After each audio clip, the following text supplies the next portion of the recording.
আসসালামু আলাইকুম এভরিওয়ান, আশা করি সবাই খুব ভালো আছেন। আর বাড়িতে এসে তো তেমন কোনো ভিডিও আপলোড করতে পারছি না, কারণ খুবই ব্যস্ত থাকা হয়, তার মধ্যে নেটে প্রচুর প্রবলেম। এই কারণে তেমন কোনো ভিডিও আপলোড দিতে পারছি না।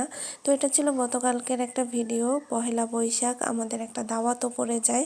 তো কি আর করা, আমি আর আমার শাশুড়ি চলে যাচ্ছিলাম। আমার শ্বশুর অবশ্য আগেই চলে গিয়েছিল। আর বাড়ির এই রাস্তাগুলো কিন্তু আমার বেশ ভালো লাগে, পাশের ধান ক্ষেতটার জন্য এবার আরও বেশি সুন্দর লাগছিল। তো দেখতে দেখতে আমরা চলে আসলাম। আর এই বাড়িটাও কিন্তু একেবারে নতুন করা হয়েছে, আর বাড়িটা কিন্তু বেশ সুন্দর। তো এসে দেখলাম সবাই রান্নাবান্নায় ব্যস্ত, আর আমরাই শুধু মেহমান ছিলাম না, আরও অনেক মেহমান ছিল। সালাদ কাটা হয়েছিল, সাথে ছিল পোলাও, তারপরে গরুর মাংস, চিংড়ি মাছ, রুই মাছ, সাথে আরও ছিল রোস্ট। এই খাবারগুলো কিন্তু খেতে বেশ ভালো ছিল। আর আমি যেহেতু প্রথমবার গিয়েছিলাম, আমাকে তারা একটু বেশি খাতির যত্ন করছিল। আমাকে 2 পিস রোস্ট দেওয়া হয়েছিল। আর আবারও বলছি, খাবারগুলো বেশ ভালো ছিল। তো খেতে খেতে দেখলাম হঠাৎ করেই মেঘ করে আসলো, আর প্রচুর বাতাস হচ্ছিল।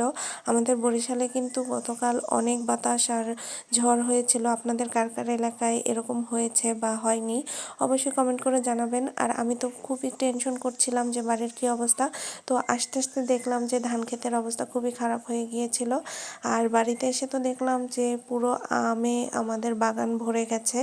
তো আমি সেখানে এসে প্রথমেই আম কুড়োতে নেমে পড়লাম। আর এই আমগুলো দিয়ে কিন্তু আমরা আচার তৈরি করব।